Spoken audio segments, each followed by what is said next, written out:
Alright, here's the Bercomac 54-inch.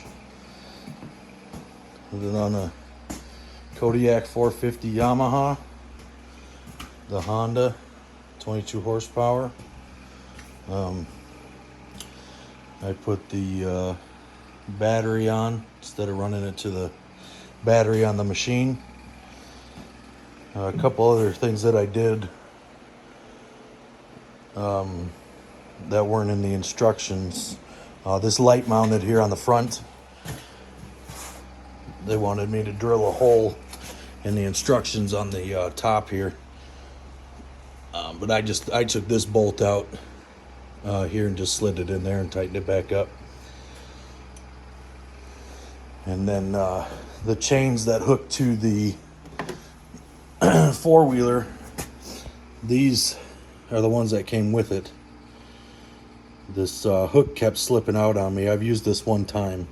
These slipped out probably 3 times, and it's a real pain in the ass to get underneath there when it's all snowy and everything. So I went to the hardware store and got one with 2 eyes on each side so it can't slip out, and just did some shackles there to the chain.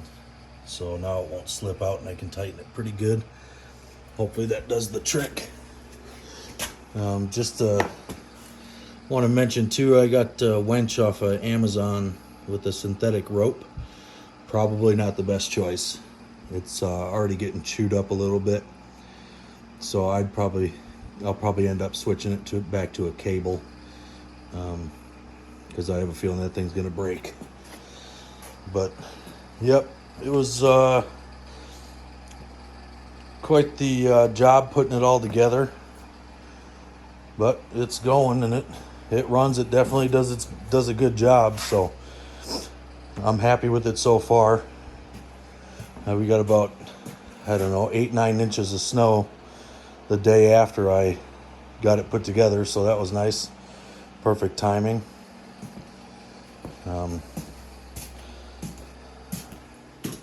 This is the back here.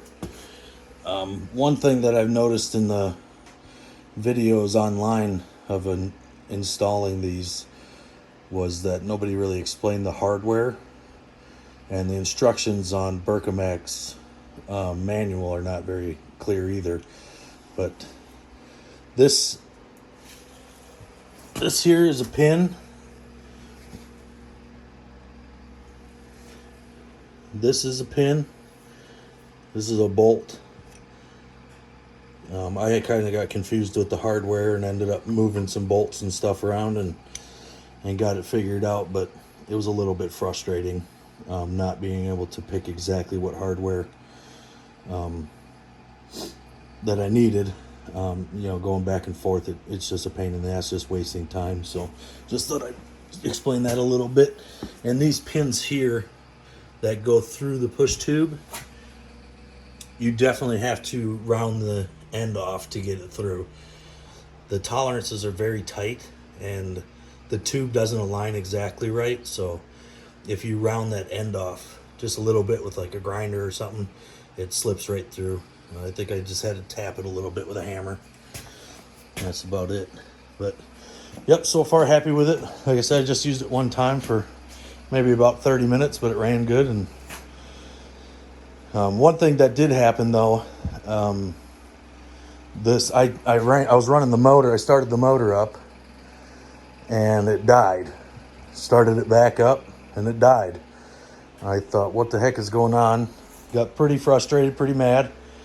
But actually it was this kill switch on the control box.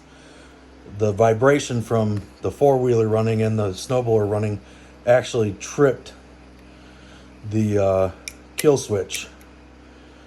So once I got the kill switch figured out, then it just fired right up and stayed running and ran good. So I hope this helps. Any questions, leave them in the comments. Thanks.